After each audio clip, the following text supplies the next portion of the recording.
Class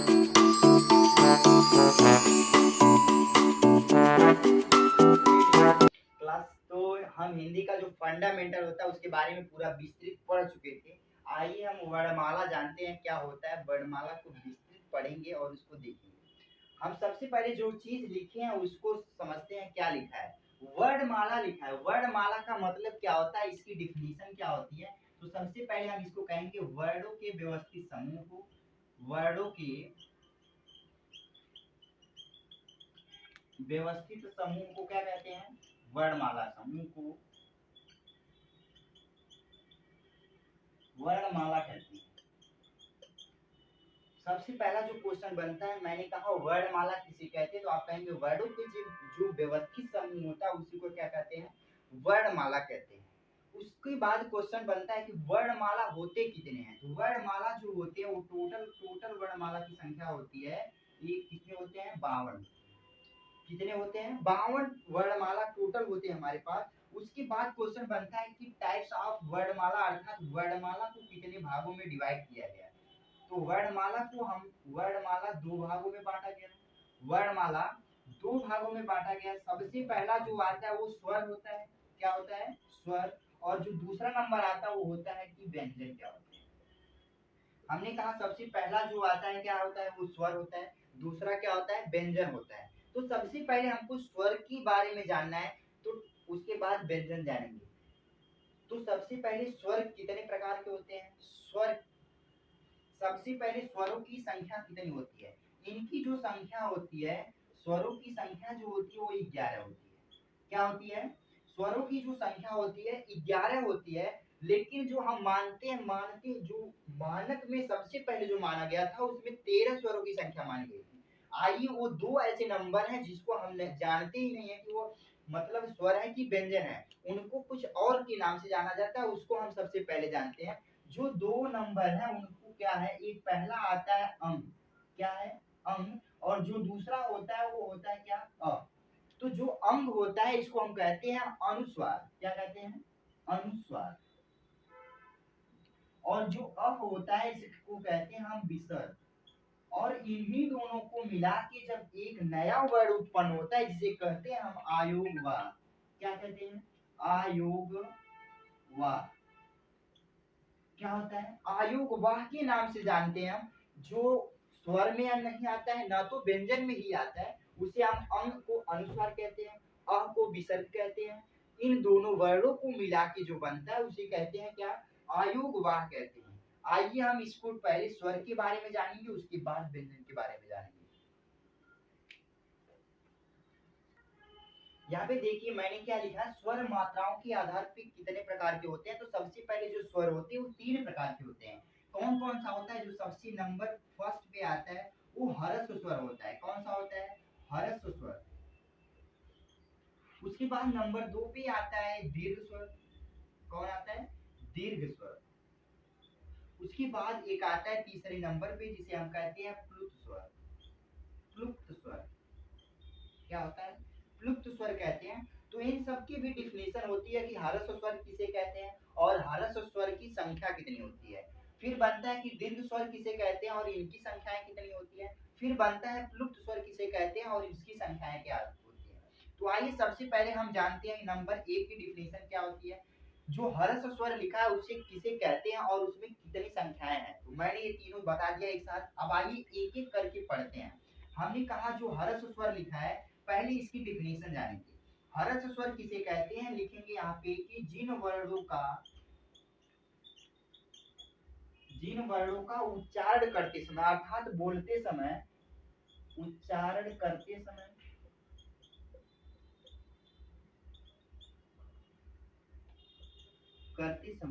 कम से कम समय लगता है।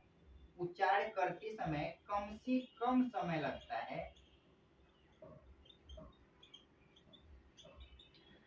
उसे हम क्या कहते हैं, हर्ष स्वर कहते हैं।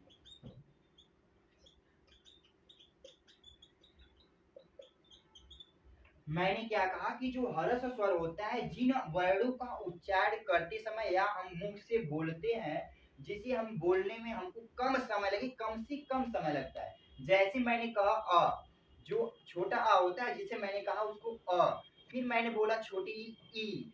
ये सब क्या है कि ह्रस्व स्वर जिनको बोलने में हमको ज्यादा समय लगता है, कम समय लगता है। अर्थात मैं बड़ा आ बोलूं आ, उसमें ज्यादा समय लगता है। तो जो छोटा आ है इसमें इनकी संख्या कितनी होती है, तो कहेंगे एक छोटा आ आता है और एक छोटी ई आती है और एक छोटा ऊ होता है और एक री होता है। क्या होता है, री होता है। तो इनकी संख्याएं कितनी होती हैं, 4 होती हैं। इस प्रकार से हम सीखेंगे कि इनकी संख्याएं कितनी होती हैं, 4। कौन कौन सी होती है हर स्वर में, अ होता है, ई होती है, उ होता है और री होता है। इसके बाद आता है कि दीर्घ स्वर किसे कहते हैं। तो दीर्घ स्वर भी हम यहाँ पे कुछ करेंगे नहीं, बस थोड़ा सा क्वेश्चन नंबर 2 पे क्या बना, दीर्घ स्वर किसे कहते हैं। मैंने यहाँ पे लिखा दीर्घ स्वर, क्या लिखा, दीर्घ स्वर किसे कहते हैं। तो हमने सेम क्वेश्चन यही कि जिन वर्णों का उच्चारण करते समय यहाँ पे जो कम से कम समय लिखा है, यहाँ पे हम कहेंगे अधिक समय लगता है। क्या लगता है, अधिक समय, अधिक से अधिक समय,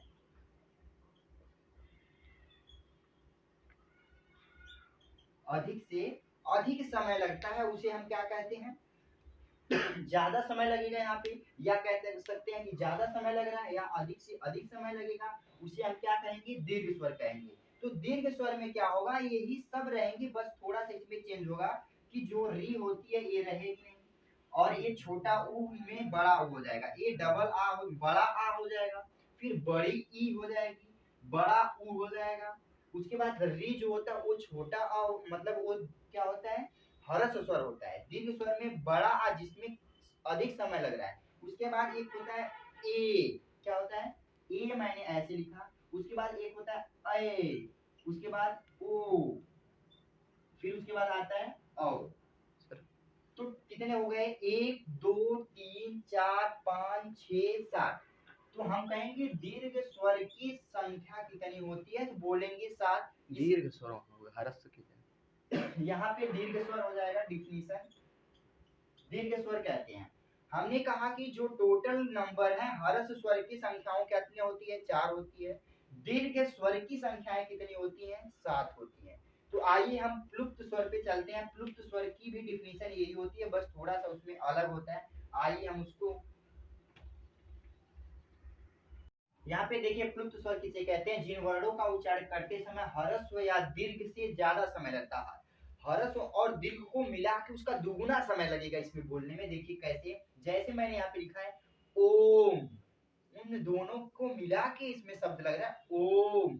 उसके बाद फिर क्या लिखा है, संगीत अलापने में जैसे गायकर होते हैं ना, बोलते हैं सा, फिर इसे बोलते हैं रे, इस तरह से उसको अलापते हैं। फिर क्या, किसी को पुकारने में, जैसे मैं किसी का नाम ले लूं, जैसे बोल दूं कि संगीतवा रे, मतलब किसी की आवाज को तेज बोल रहा है। इसी प्रकार से हम इसको क्या करेंगे, प्लुप्त स्वर कहते हैं। तो इसके बाद हम उत्पत्ति के आधार पे देखेंगे कि स्वर के कितने भेद होते हैं। तो उसमें आएगा वृत्तामुखी होता है, आवृत्ति होता है, इस प्रकार से हम उसको पढ़ेंगे। तो शेष हम अगले वीडियो में पढ़ेंगे। इतना इसमें वर्णमाला की मैंने बताया कुछ पार्ट, और उसमें स्वर मैंने बताया। स्वर की अभी पूरा कंप्लीट नहीं हुआ है। उसके बाद अब चलेंगे हम उत्पत्ति के आधार पे, इसमें मात्राओं के आधार पे आप सीख लिए हैं। अब सीखेंगे हम उत्पत्ति के आधार पे स्वर के कितने भेद होते हैं। तो हम कहेंगे उत्पत्ति के आधार पे 4 भेद होते हैं। मात्राओं के आधार पे कोई पूछेगा कितना भेद होता है, तो कहेंगे 3 भेद होते हैं। मात्राओं के आधार पे कितने होते हैं, 3। पहला ह्रस्व मैंने बताया, दूसरा दीर्घ बताया, तीसरा प्लुप्त स्वर बताया।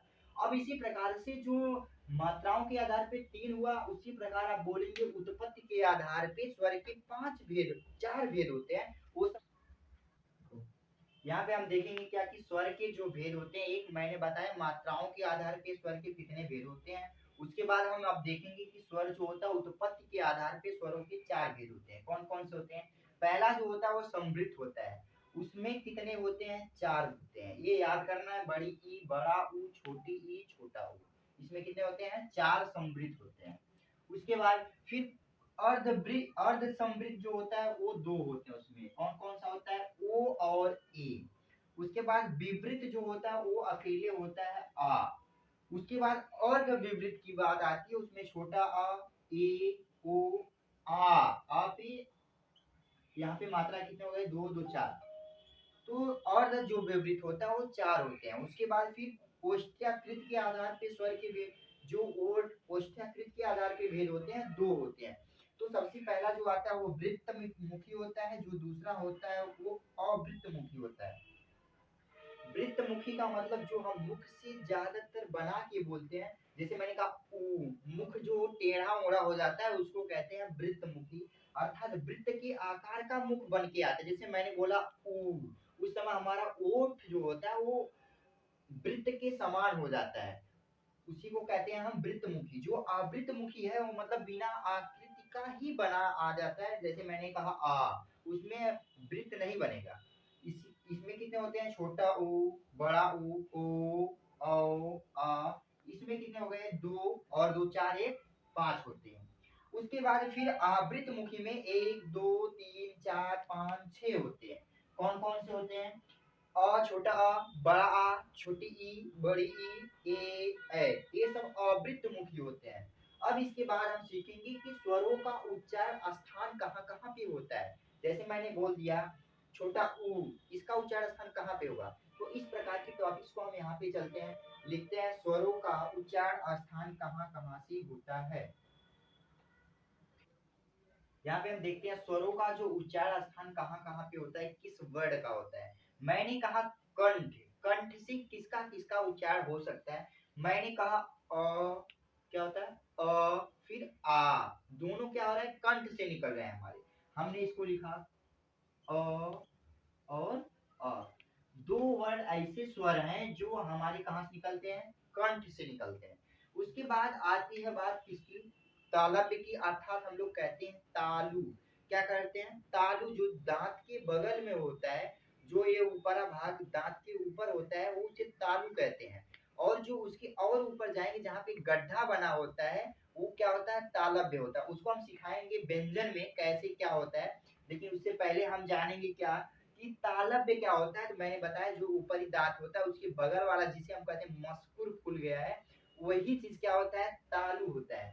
तो तालव्य मतलब क्या, कि जो तालु से हमारे निकलते, जैसे मैंने कहा ई, क्या होता है, ई से ईंट, हमारी जो जीभ है वो कहाँ जाके मिल रही है, तालु पे मिल रही है। फिर मैंने बोला बड़ी ई, एक बार जीभ मुड़ के वहां सट रही है, तो हमने यहाँ पे क्या लिखा, एक छोटी ई होती है और दूसरा बड़ी ई होती है। ये कितने होते हैं, दो होते हैं। उसके बाद ओष्ठ के आकार पे मैंने कहा ऊ, ये क्या हो रहा है, ओठ की आकृति बदल जा रही है, अर्थात वृत्त मुखी। मैंने इसके पहले बताया ऊ, फिर बड़ा ऊ भी होगा, मैंने कहा छोटा ऊ और बड़ा ऊ, इसमें भी दो। उसके बाद बचता है मूर्धन्य की बात आई।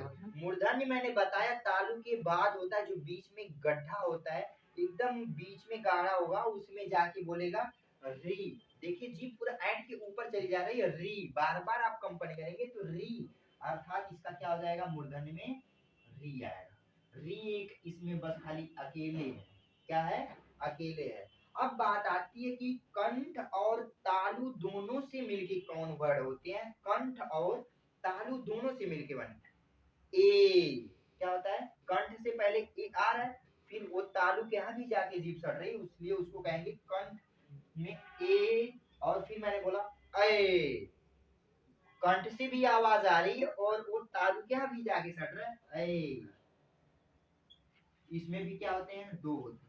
अब बात आती है कंठ प्लस ओष्ठ दोनों पे होना चाहिए, कंठ और ओष्ठ के आकृति पर। मैंने कहा अ हो गया, उसके बाद क्या आता है ओ, कंठ से भी आवाज आ रही है और ओठ की आकृति भी बदल जा रही है, ओ, फिर ओ, मतलब ओ और ओ। अब देख रहे होंगे कि हमारी जो स्वरों की संख्या यहाँ पे टोटल कितना हो गया होगा, कि 11 हो गए होंगे। कितने हो गए, 11 हो गए। देखिए कैसे, 2 4 6 8 10 और एक 11, सबका सब मैंने कहा यहाँ पे टोटल स्वरों की संख्या, फिर से मैं रिपीट किया, कितना होता है, 11 होता है। हमने उस उच्चारण करके दिखाया आपको, उच्चारण करने के बाद स्वरों का। इसी प्रकार हम व्यंजन के भी हर एक वर्ड को सिखाएंगे कि कैसे उच्चारण किया जाता है, उच्चारण करने के बाद कहाँ जाके सट रहा है। आपसे क्वेश्चन में बनेगा सीधे डायरेक्ट बोल री दे देगा और ऑप्शन देगा चार, कंठोष्ठ, ओष्ठ, मूर्धन्य, कंठ तालव्य, आपको पता नहीं री कहाँ से उच्चार हो रहा है, अगर पता है तो आप तुरंत मारेंगे किस पे, मूर्धन्य पे। इस तरीके से आइए हम एक चीज और इसमें सीखते हैं कि संयुक्त स्वरों की संख्या कितनी होती है। बार बार क्वेश्चन पूछता है संयुक्त स्वरों की संख्या कितनी होती है, एक चीज उसको हम सीखते हैं। फिर एक चीज और इसमें बच गया है, जिह्वा के अर्थात जीभ के आधार पे कितने स्वर होते हैं। दो टाइप्स इसमें बचे हैं, दो टाइप खत्म करके स्वर पूरा का पूरा क्या हो जाएगा, समाप्त होगा। व्यंजन अगली वीडियो में मिलेगा। देखिए हम यहाँ पे क्या लिखे हैं, संयुक्त स्वर क्या होते हैं। हमने कहा संयुक्त स्वर का मतलब दो स्वर को मिला के एक स्वर उत्पन्न होगा। दो स्वरों को मिलाने से एक नया स्वर उत्पन्न हो जाएगा, उसका नाम मतलब कैसे कैसे मिलके लोग बनेगा। आइए बताते हैं संयुक्त स्वरों की संख्या कितनी होती है। संयुक्त स्वरों की जो संख्या होती है, क्या होती है, संख्या होती है, वो कितनी होती है। संयुक्त स्वरों की संख्या कितनी होती है, 4। कितनी होती है, संयुक्त स्वरों की जो संख्या होती है वो कितनी होती है, 4 होती है। अब आइए उसको हम क्लासिफिकेशन करते हैं। क्लासिफिकेशन का मतलब हम उसको बांटते हैं कौन कौन सी संख्या है। हमने कहा जो सबसे पहला नंबर होता है वो होता है ए फॉर एडी। क्या होता है, ए फॉर एडी। और उसके बाद जो दूसरा आता है ऐनक, ऐसे क्या कहते हैं, ऐनक बोलते हैं। उसके बाद एक और वर्ड आता है, क्या होता है, ओ। क्या होता है, ओ। और एक आता है औ, लास्ट वन। ये 4 स्वर क्या होते हैं, संयुक्त स्वर होते हैं। ये दो स्वरों से मिलके बने होते हैं। आइए उसको भी देखते हैं किन दो स्वरों से मिलके बनते हैं। मैंने कहा जो ए होता है, इसकी बात किया जाए तो ये दो नंबर से मिलके बना होता है। जो एक पहला होता है छोटा आ और प्लस छोटी, इन दो वर्डों से मिलके ये बनता है क्या, ए। उसके बाद आइए ए की बात करते हैं। मैंने कहा जो ए लिखा है ये मिलता है अ और प्लस ए, अ प्लस ए से मिलके बनता है। आइए ओ की बात करते हैं हम, तो ए मिलता है अ और प्लस उ से। उसके बाद बात किया जाए औ की, तो ए मिलता है अ प्लस उ, अ प्लस उ, इससे मिलके बना है। ये होते हैं संयुक्त स्वरों की संख्या। कितनी आ गई हमारी, 4 आ गई। कौन कौन सी, ए जो होता है अ प्लस ई से मिलके बना है, अ जो है अ प्लस ए से मिलके बना है, ओ जो होता है अ प्लस उ से मिलके बना है, औ जो होता है अ प्लस ओ से मिलके बना है। अब इसके बाद लास्ट टाइप हमारा स्वर में बचा है कि जिह्वा के आधार पे स्वर कितने प्रकार के होते हैं। आइए उसको भी सीखते हैं। तो जिह्वा के आधार पे 3 स्वर होते हैं। कौन कौन से, हम कहेंगे अग्र स्वर अर्थात जीभ के पहले वाले वर्ड अग्र स्वर, फिर मध्य स्वर कहते हैं, फिर पश्च स्वर। आइए उसको हम लिखते हैं, उसके बाद समझाते हैं। स्वर की सबसे लास्ट टॉपिक ये थी हमारी कि जिह्वा के आधार पे स्वर कितने प्रकार के होते हैं। कहेंगे कितने प्रकार के होते हैं, 3 प्रकार के। कितने प्रकार के, 3 प्रकार के होंगे। जो सबसे पहला होता है वो क्या होता है, अग्र स्वर। जो दूसरा होता है मध्य स्वर। जो तीसरा होता है पश्च स्वर। आइए अग्र स्वर में कौन कौन से स्वर आते हैं। मैंने कहा जो अग्र स्वर है उसमें पहले सबसे पहले छोटी ई, कौन आता है, छोटी ई। उसके बाद बड़ी ई आती है। उसके बाद कहेंगे छोटा ऊ। छोटा ऊ इसमें नहीं आता है, छोटा ऊ आएगा इसमें पश्च स्वर, सबसे पिछला जो होता है उसमें कहेंगे। उसके बाद आता है ए। उसके बाद कहेंगे ऐ। और उसके बाद मध्य स्वर की बात करें जो सबसे बीचों बीच आता है, वो क्या होता है, उसमें सबसे पहले बीचों बीच में कौन सा आता है, अ। उसके बाद पश्च स्वर की बात करें जो पिछले स्वर आते हैं, जैसे मैंने कहा अ, फिर कहा उ, बड़ा उ, ऐसे छोटा उ, औ, और एक लास्ट में हम कहते हैं आ, मतलब आंचल वाला आ। तो इस प्रकार से हमारा स्वर क्या हो गया, पूरा का पूरा समाप्त हो गया। अब आएंगे व्यंजन पढ़ेंगे अगली वीडियो में। व्यंजन किसे कहते हैं, व्यंजन कितने प्रकार के होते हैं, व्यंजनों की संख्या क्या होती है, और उसमें हम एक ट्रिक लाएंगे व्यंजनों की संख्या याद करने की। सबसे खतरनाक ट्रिक से हम याद करेंगे कितने व्यंजन होते हैं और कहाँ कहाँ उसका उच्चारण स्थान होता है। एकदम बेस्ट से बेस्ट ट्रिक लेके आएंगे। तो थैंक यू क्लास।